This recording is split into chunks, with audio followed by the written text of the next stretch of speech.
Hi, everyone, and welcome to the preview show delivered by FedEx. I'm Marty Snider from NBC Sports. This is Chris Rice from Kaulig Racing, also right here at NASCAR.com.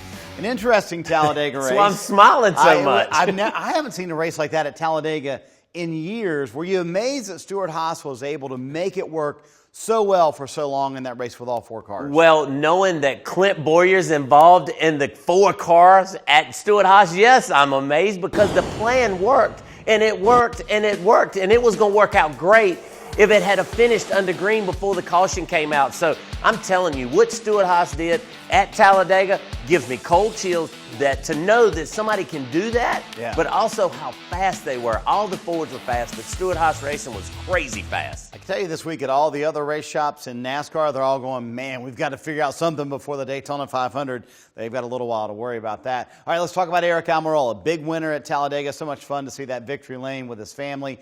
But is he in the mix in the championship Ford? Because if you look at his playoffs, ran well at Richmond, almost won Dover, wins Talladega. Well, he's tough right now. He's on his game. I felt like he was on his game before he had his injury back at RPM because I'm telling you, he just knows that this might be the best shot he has ever had to go out and win a championship. So I feel like he's on his game.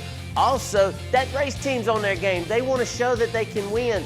They are part of Stewart-Haas Racing, and they can do as well as Kevin Harvick, Rodney Childers, Clint Bowyer, all of those guys. But I'm telling you, he's going to be tough, but can he beat the other guys? That's what we're going to have to see. I mean, Kevin Harvick can still go fast. Clint Bowyer still can go fast. It's a lot of guys that can go really fast.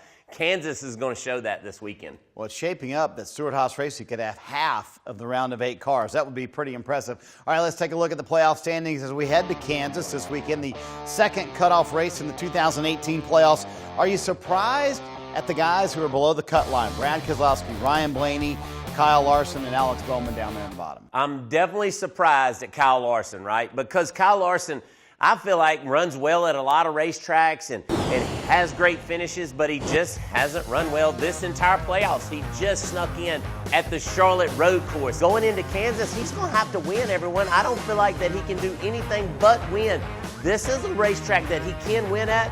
He's just got to not let the pressure get to him. But Kyle Larson is a guy I'm looking at going, wow, why is he down here? The 2 car, he'll get a lot of stage points. He'll bump his way in. Okay, well, I was going to ask you, do you think it's a must-win for all those guys? I mean, you mentioned you think Brad Keselowski can point his way in, but his teammate Ryan Blaney's even further behind. I think Brad Keselowski can get some stage points, can do some things to be able to get in the next round, but I don't know about Ryan Blaney or Alex Bowman. I felt like Alex Bowman's best shot was going to Talladega. I feel like Brad Keselowski can get some stage points and get in. The 42 car with Kyle Larson has to win to be able to get in. All right, let's talk about Kansas this weekend. A lot of teams tested there a couple of weeks ago, and this is a racetrack that has changed so much over the years, Chris. As a crew chief, how has it changed and how have you had to adjust? Well, the racetrack has lost 25% more grip than it did last year. It is crazy how much grip that racetrack has lost. So you're going to see a lot of guys at the top of the racetrack. I think you're going to see some start out at the bottom, get some speed going,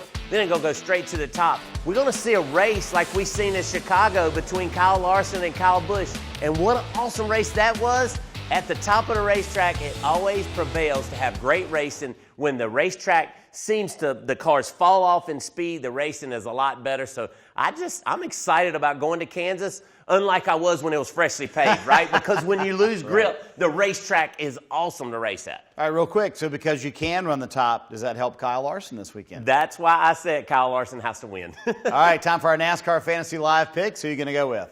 Kyle Larson. I just sit here and said he's going to be at the top of the racetrack. Kyle Larson's going to be your winner this weekend. Put him on your fantasy team, and I'm telling you, he's going to do great. He's got to get a lot of stage points, and he needs to win. I'm going to go with the guy who won there last year. I'm going to go with Martin Truex Jr.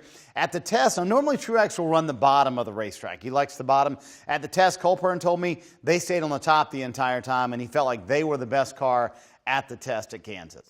Looking at all my information, I felt like they were also, but I'm telling you, Kyle Larson is going to show up, and he's going to show everyone how to run the top of the racetrack. All right, make sure you check out NASCAR.com all weekend long. You've got your live leaderboards, your in-car audio, all the news updates before and after the Kansas race. It's a cut race. It's on NBC. It's the Hollywood Casino 400, 2:30 p.m. on Sunday. Don't miss it.